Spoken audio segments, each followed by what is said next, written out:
লালমনিরহাটের হাতীবান্ধায় সাম্প্রতিক কালবৈশাখী ঝড়ে বেশ কিছু জায়গায় ব্যাপক ক্ষয়ক্ষতি হয়েছে। বিশেষ করে হাতীবান্ধার পারুলিয়া তফসিলি দ্বিমুখী উচ্চ বিদ্যালয় অ্যান্ড কলেজের বেশ কয়েকটি শ্রেণীকক্ষ এবং ভবন লণ্ডভণ্ড হয়েছে। সরেজমিনে দেখা যায় বড় বড় গাছ পড়ে সম্পূর্ণ ধ্বংসপ্রাপ্ত হয়েছে অনেক শ্রেণীকক্ষ। এতে করে বিদ্যালয়ের পাঠদান ব্যাহত হচ্ছে। এই গাছ উপড়ে পড়ে শ্রেণীকক্ষ বিধ্বস্ত হয়ে গেছে। আমরা রাতে সংবাদ পেয়ে আসতে পারিনি, আমাদেরও বাসার সমস্যা হয়েছে। এখানে এসে সকালবেলা স্কুল খুলে ক্লাস করা যায়নি। শ্রেণীকক্ষ এমন বিধ্বস্ত অবস্থায় আছে যে আমাদের বাচ্চাদের যে ক্লাস করাবো, ক্লাসে সে পরিবেশ নেই। আজ পরে আমাদের স্কুল ভেঙে গেছে, আমরা ক্লাস করতে পারিনি, সেজন্য আমরা বাড়ি যাচ্ছি।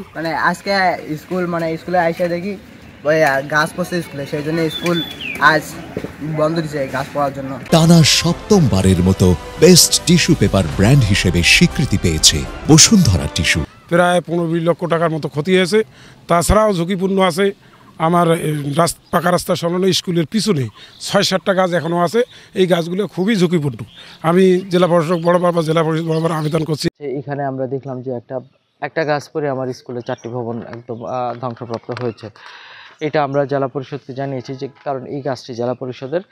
আমরা ক্ষয়ক্ষতির পরিমাণ নিরূপণ করার চেষ্টা করছি, আর ক্ষয়ক্ষতির পরিমাণটা এখন আমার নিরূপণ চলছে, এটা এখনও বলা যাবে না। তবে আমার কাছে রাফ এস্টিমেট আমরা শুনেছি প্রায় শতাধিক ঘরবাড়ি ক্ষতিগ্রস্ত হয়েছে।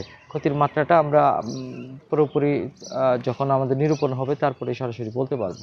আমি ক্ষতির খবর পেয়েছি হচ্ছে পাটিকাপাড়া, এদিকে ডাওয়াবাড়িতে খবর পেয়েছি, সিন্ধুনা থেকে খবর পেয়েছি। 3টি ইউনিয়ন থেকে এখন পর্যন্ত আমি জানি, বাকি ইউনিয়নগুলোতে আমাদের খোঁজ চলছে।